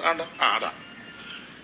അപ്പൊ ശ്രദ്ധിച്ചേ, കുറ്റമല്ലി പറഞ്ഞത് തെറ്റുമല്ല, കുറ്റമല്ലി പറഞ്ഞത്, നിങ്ങളെ എഴുത്താൻ പറഞ്ഞതല്ല, ഞാനും പ്രതിയാ. ഈ കാര്യം പറയും മറിയാമ്മ കൊച്ചമ്മ. കൊച്ചമ്മയ്ക്ക് 70 വയസ്സേ ഉള്ളൂ. കുംഭമലയിലെ അമ്മയ്ക്ക് 90. എന്നാലും പ്രയോഗശൈലി കണ്ടോ? ഇത് മറിയാമ്മ കൊച്ചമ്മ. ബെന്നിച്ചാ ഞാൻ തമാശ പറഞ്ഞതല്ല. തമാശ എന്നാ പറഞ്ഞേ, കാര്യമല്ലേ പറഞ്ഞേ. നമ്മുടെ മിക്ക സഭകളിലും ഇല്ലേ? നിങ്ങളിപ്പോ ചിന്തിക്കുക, എത്രയും പെട്ടെന്ന് പറഞ്ഞ സമയമായാ മതിയായിരുന്നെന്ന്. ഞാൻ എന്നെയും കൂടെ പ്രതിയാക്കിയാ പറയുന്നത്. സ്തോത്രം. പരിജ്ഞാനമില്ല ചിലർക്ക്. അപ്പൊ ജ്ഞാനവും പരിജ്ഞാനവും ഒരു തെളിവ് തരാം. ഉദാഹരണം എപ്പോഴും ഞാൻ പറയുന്നതാ, പെൺകുഞ്ഞുങ്ങളെ പഠിപ്പിക്കാൻ വിട്ടു നേഴ്സിംഗ്. എനിക്കതിനെ പറ്റി വലിയ പഠിത്തമൊന്നും അറിയത്തില്ലേ, തെറ്റാണെങ്കിൽ ക്ഷമിക്കണേ, അപാകത വന്നെങ്കിൽ അറിവുള്ളവർ പൊറുക്കണേ. നേഴ്സിംഗ് പഠിക്കാൻ വിട്ടു, പഠിച്ചു, മിടുക്കിയായി, സർട്ടിഫിക്കറ്റും ഒക്കെ വാങ്ങി വീട്ടിൽ വന്നു വേറെ ജോലിക്ക് പ്രവേശിക്കാൻ. അപ്പൊ അങ്ങനെ ഇരുന്നപ്പം കുരുമുളക് പറിക്കുന്ന സമയമാ. വീട്ടിലെ അപ്പച്ചൻ കുരുമുളക് പറിക്കാൻ ഏണി വെച്ച് കൊടി കയറി പറിക്കുക. അപ്പൊ നേഴ്സിങ്ങിനെ പഠിപ്പിച്ചതിന്റെ വെളിച്ചത്തിൽ ജ്ഞാനം വേറെ, പരിജ്ഞാനം വേറെ. ജ്ഞാനം ഇതാ, തെറ്റുണ്ടേ ക്ഷമിക്കണേ, ഞാൻ എൻ്റെ എളിയ ബുദ്ധി പറയുന്നതാണ്, ക്ഷമിക്കണേ. പാമ്പ് കടിച്ചാൽ, പാമ്പ് കൊത്തിയാൽ ആ കടിഭാഗത്ത് നിന്ന് ഒരു ചാണ് മേലോട്ട് കയറ്റി ഒരു ചരട് കൊണ്ട് അടിയന്തര ശുശ്രൂഷയാ കെട്ടി എത്രയും പെട്ടെന്ന് അടുത്തുള്ള ആശുപത്രിയിൽ കൊണ്ടുപോവുക, ആദ്യത്തെ നടപടിക്രമം. ഇത് നേഴ്സിംഗ് പഠിച്ച മോള് പഠിച്ചേച്ച് വീട്ടിൽ വന്ന് സർട്ടിഫിക്കറ്റും കൊണ്ട് അലമാരി വെച്ചു, ജോലിക്ക് അപേക്ഷ കൊടുത്ത് നോക്കിയിരിക്കാൻ കിട്ടാൻ. അങ്ങനെ ഇവള് രാവിലെ തിണ്ണയിലിരുന്നപ്പോൾ അപ്പച്ചൻ ഏണി വെച്ച് മുളക് പറിക്കുന്നു. മുളക് ഇങ്ങനെ ഏണി നിൽക്കല്ലേ, പറിച്ചുകൊണ്ടിരിക്കുമ്പോൾ ഈ മുളക് കൊടിയേലെ ചുറ്റി ഒരു പാമ്പ് അപ്പച്ചന്റെ ഈ നെഞ്ചിലിട്ടൊരു കൊത്ത്. അപ്പച്ചൻ ഉടനെ ഒരു വിധത്തിൽ ഇറങ്ങി, മോളെ എന്നെ പാമ്പ് കൊത്തി. ഓടി വന്നു. എവിടെ അപ്പച്ച കൊത്തിയത്? ഇവിടെ അടി കൊത്തിയോ? നോക്കിയപ്പോ ചോര പൊടിക്കുന്നു. ഉടനെ പഠിച്ച ജ്ഞാനം കടി കൊണ്ട ഭാഗത്ത് നിന്ന് ഒരു ചാണ് മുകളിലോട്ട് കയറ്റി നല്ലതുപോലെ ജ്ഞാനമാ, പഠിച്ചതാ. അവൾ ഒട്ടും അമാന്തിച്ചില്ല. പൊട്ടാത്ത ചാക്ക് ചരട് ഒന്നുകൂടെ പിരിച്ചു കെട്ടി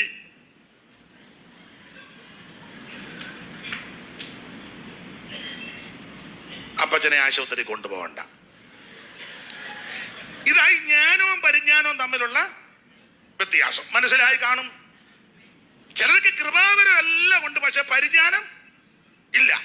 ചില കൊച്ചു പിള്ളേർക്ക് കൃപാവരം എല്ലാം കിട്ടിക്കഴിയുമ്പോ അത് കൃപാവരത്തിന് തെറ്റല്ല, കൃപാവരമുണ്ട്, പക്ഷെ പരിജ്ഞാനമില്ല. ആത്മാവിനെ കൊണ്ട് നിറഞ്ഞേച്ച് കൊച്ച് പെങ്കൊച്ച്, ഇനി പേരൊന്നും ഞാൻ പറയുന്നില്ല, അന്ന് ഒരു 8 വയസ്സ് കാണും. ആ 8 വയസ്സുള്ള കൊച്ചു വന്നേച്ച് ഒരു പ്രായമുള്ള അപ്പച്ചോട്, മകനെ, വല്യപ്പനും എന്തോന്ന് വിളി കേട്ടല്ല, എന്നാ ചെയ്യാനാ?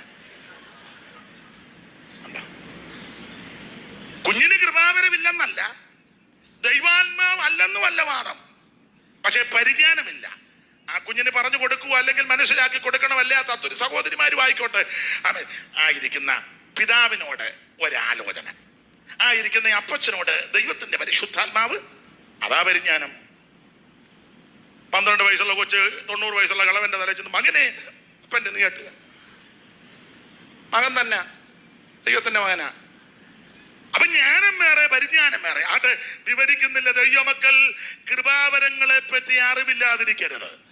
ഞാൻ വിസ്തരിക്കുന്നില്ല. ദൈവത്തിന്റെ മകത്ത്, പ്രൈസ് ദി ലോർഡ്. ഒരു കാര്യം ഒന്ന് വായിച്ചോ, ദൈവത്തിന്റെ മകത്ത്. കൃപ നിങ്ങൾ അറിവില്ലാതിരിക്കരുത്. ഒന്ന്, കൃപാവരങ്ങളെ പറ്റി അറിവില്ലാതിരിക്കരുത്. ഇനി വായിച്ചേ ദൈവദാസി, കൊരിന്ത്യർക്ക് എഴുതിയ 1-ാം ലേഖനം 10-ാം അധ്യായത്തിന്റെ 5 മുതലൊന്ന് വായിച്ചേ. എങ്കിലും അവരിൽ മിക്കപേരിലും ദൈവം പ്രസാദിച്ചില്ല. അവരെ മരുഭൂമിയിൽ തള്ളിയിട്ടു കളഞ്ഞു എന്ന് നിങ്ങൾ അറിയാതിരിക്കരുത്. ഇത് നിങ്ങൾ അറിയണം. കൊരിന്ത്യർക്ക് എഴുതിയ 1-ാം ലേഖനം 10-ാം അധ്യായത്തിന്റെ 1 മുതൽ പഠിക്കുമ്പോൾ, സഹോദരന്മാരെ, നമ്മുടെ പിതാക്കന്മാരെല്ലാം മേഘത്തിൻ കീഴിലായിരുന്നു. അവർ മേഘത്തിൽ സമുദ്രത്തിൽ സ്നാനമേറ്റ് മോശയോട് ചേർന്നു. എല്ലാവരും ഒരേ ആത്മീയ ആഹാരം തിന്നു, എല്ലാവരും ഒരേ ആത്മീയ പാനീയം കുടിച്ചു. അവരെ അനുഗമിച്ച് ആത്മീയ പാറയെന്നല്ലോ അവർ കുടിച്ചത്, ആ പാറ ക്രിസ്തുവാകുന്നു. എന്നിട്ട് പറയുക, എങ്കിലും അവർ മിക്കപേരിലും ദൈവം പ്രസാദിച്ചില്ല എന്ന് നിങ്ങൾ അറിയാതിരിക്കരുത്. അവരെ മരുഭൂമിയിൽ തള്ളിയിട്ട് കളഞ്ഞുവെന്ന് നിങ്ങൾ അറിയാതിരിക്കുക.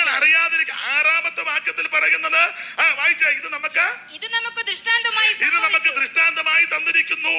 അവർ മോഹിച്ചതുപോലെ. ഇനി 11-ാമത്തെ വാക്യം ഒന്ന് വായിച്ചേ. 11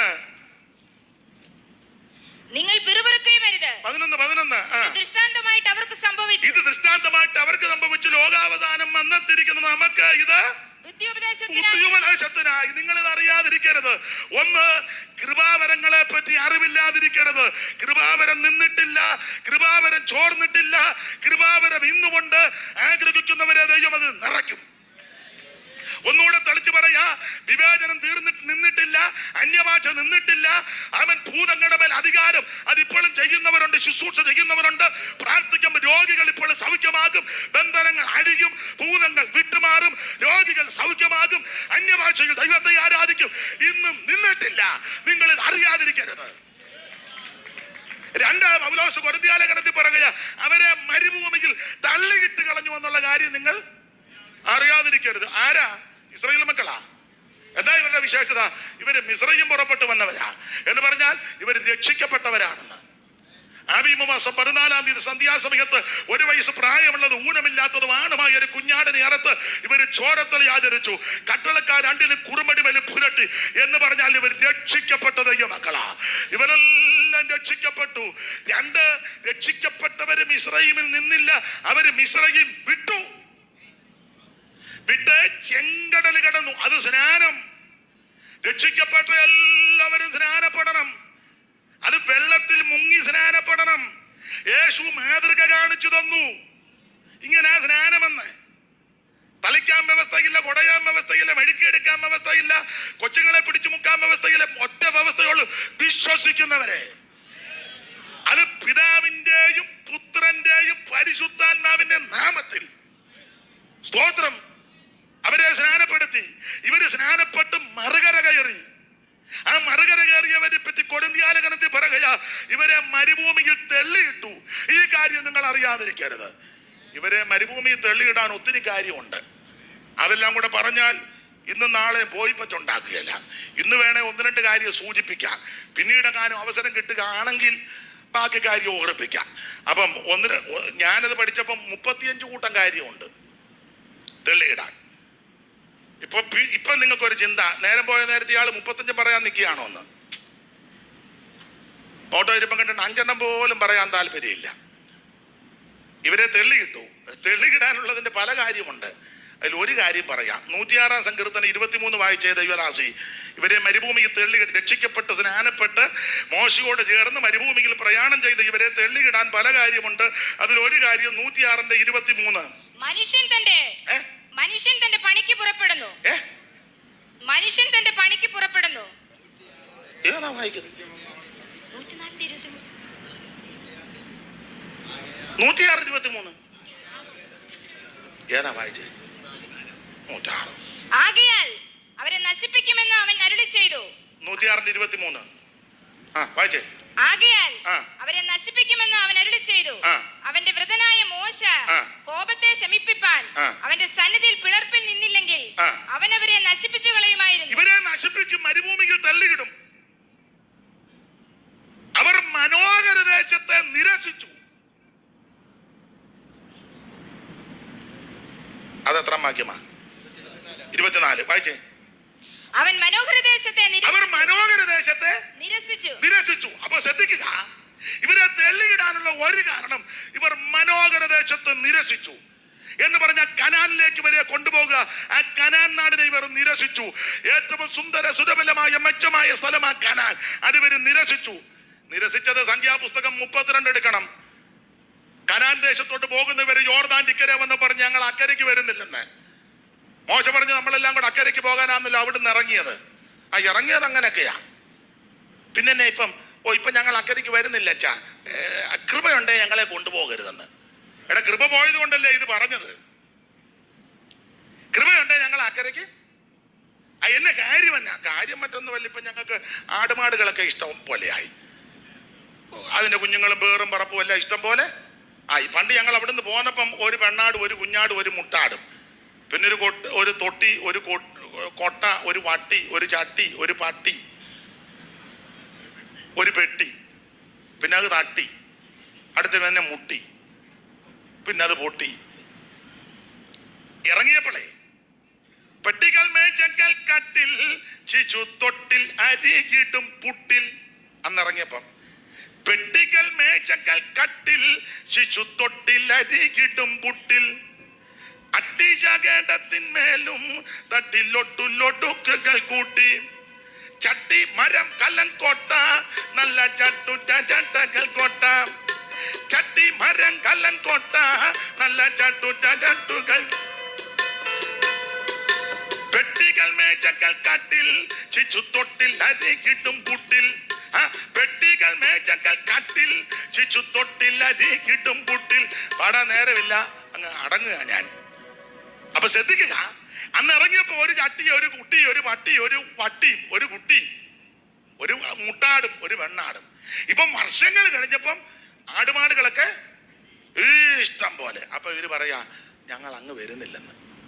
മോശ പറഞ്ഞു നമ്മൾ അങ്ങോട്ട് പോകാനാന്നല്ലോ എല്ലാവരും ഇവിടെ. എനിക്ക് ഈ യോജിക്കാൻ പറ്റാത്ത ഒരു കാര്യം പറയാം.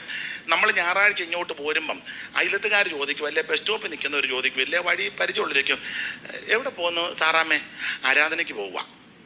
ഇവിടെ വന്ന് കുത്തി ഇരുന്ന് തള്ള ഉറങ്ങുക. അവരോട് പറഞ്ഞ തന്നെ തങ്കച്ചാൻ എങ്ങോട്ട് പോന്നു? യോ ഞങ്ങൾക്ക് ആരാധനയല്ലേ, ഉമ്മ വന്ന് മെനക്കെട്ടിരിക്കുക, കൈ പഠിക്കല, പാട്ടും പാടുകയല്ലേ, പറഞ്ഞേച്ച് പോകുന്ന തന്നെ. ആരാധന മറുഭാഷ പറയുന്നത് മാത്രമല്ല, ആരാധന സ്തോത്രം പറയുന്നത് മാത്രമല്ല, ആരാധന കൈയടിക്കുന്നത് മാത്രമല്ല, ആരാധന മേപ്പോട്ടിക്ക് പൊട്ടി ചാടുന്നത് മാത്രമല്ല, ആരാധന ഉറക്ക ഹല്ലേലൂയ പറയുന്നത് മാത്രമല്ല, ആരാധന ശബ്ദത്തിൽ കൈയടിക്കുന്നത് മാത്രമല്ല, ആരാധന ആമ പാട്ട് പാടുന്നത് മാത്രമല്ല. പക്ഷേ ആരാധന ഇതെല്ലാം ഉണ്ട്. ഇതെല്ലാം കൂടെ ചേരുന്നത് ആരാധന. ആമേൻ, സ്തോത്രം. നിങ്ങളെ പൂർണ്ണമായിട്ട് സമർപ്പിക്കുന്നത് ദൈവാരാധന. ഇങ്ങനെയുള്ള അവര് പറയാ ഞങ്ങൾ അക്കരയ്ക്ക് വരുന്നില്ലെന്ന്. മോശ പറഞ്ഞു നമ്മൾ അക്കരയ്ക്ക് പോകാനാ? ഇല്ല ചാ, വരുന്നില്ല. ഇപ്പൊ ഇഷ്ടം പോലെ ആടുമാടുകളായി. പിന്നെ ഒരു ഉടക്കുണ്ടാക്കാതിരിക്കാൻ മോശ പറഞ്ഞൊരു കാര്യം ചെയ്യ. ആരൊക്കെയാ വരാത്ത? അത് രൂപേന്യരും ഗാദിയരും മനശ്ശയുടെ പാതി, 2.5 2.5 ഇക്കരെ നിൽക്കാൻ പറഞ്ഞു. പിന്നെ അക്കരെ 9.5 5.5 അല്ലേ, 2.5 ഇക്കരെ 9.5 അക്കരെ. അപ്പൊ ഒരുത്തനോട് ചോദിച്ചു 5.5 എവിടാന്ന്. ഞാൻ പറഞ്ഞു അടുത്ത യോഗത്തിന് പറയാന്ന് പറഞ്ഞു. അപ്പൊ എന്തായാലേ, അപ്പൊ ചുരുക്കി പറഞ്ഞാൽ 9.5 അക്കരെ. ഇവര് മോശയോട് പറഞ്ഞു, അച്ഛാ സ്പെഷ്യൽ മീറ്റിംഗ് വല്ലോണ്ടേ ഞങ്ങളോട്, വെളിയിൽ നിന്ന് ആരേലും വരികയാന്നേ. ഇവര് അക്കരയ്ക്ക് പോകുന്നില്ലെങ്കിൽ സൺഡേ ഇവിടെ നിന്ന് പാട്ട് പാടുന്ന എങ്ങനെന്നറിയോ? അക്കരയാണ് എന്റെ ചുമ്മാ പെരുവരിലെ കുത്തി നിൽക്കുക. അക്കരയാണ് ജീസസ് എന്റെ. ഒരെണ്ണത്തിന് അക്കരെ പോകാൻ താല്പര്യമില്ല. ഇവര് മനോഹര ദേശത്തെ നിരസിച്ചു. ഞാനൊരു കാര്യം ദൈവമക്കളോട് പറയാ, ഇവിടെ ഒന്നും നീ നേടിയില്ലെങ്കിൽ നീ അങ്ങ് ചെല്ലണം, നിത്യതയെ കാണണം. കൈവിടപ്പെട്ടു പോകരുത്, നഷ്ടപ്പെട്ടു പോകരുത്. നാം അക്കരെ ചെല്ലണം. മനോഹര ദേശത്തേക്ക് പോകാനായി എന്നെ നിന്നെ വിളിച്ചത്. ദേശത്തിന്റെ വിശേഷത വായിച്ചങ്ങ് നിർത്താൻ താവുപ്പാത്തെ, അല്ലാതെ രക്ഷയില്ല. ആ ദേശത്തിന്റെ പ്രത്യേകത ആവർത്തന പുസ്തകം 8:7 മുതൽ വായിച്ചോ. ഒത്തിരി വാക്യങ്ങൾ വായിപ്പിക്കണം. പുറപ്പാട് 3:7, ആവർത്തനം 11, 10, 12, 13, 106 സങ്കീർത്തനത്തിന്റെ 24, 16 സങ്കീർത്തനത്തിന്റെ 7 വാക്യോ, ആവർത്തന പുസ്തകത്തിലെ 12-ാം അധ്യായത്തിൽ നിന്നൊക്കെ വായിപ്പിക്കണം. നേരമില്ല. എന്നാൽ 8:7 മുതൽ വായിച്ചു. ആവർത്തന 8:7 മുതൽ ദേശത്തിന്റെ വിശേഷത.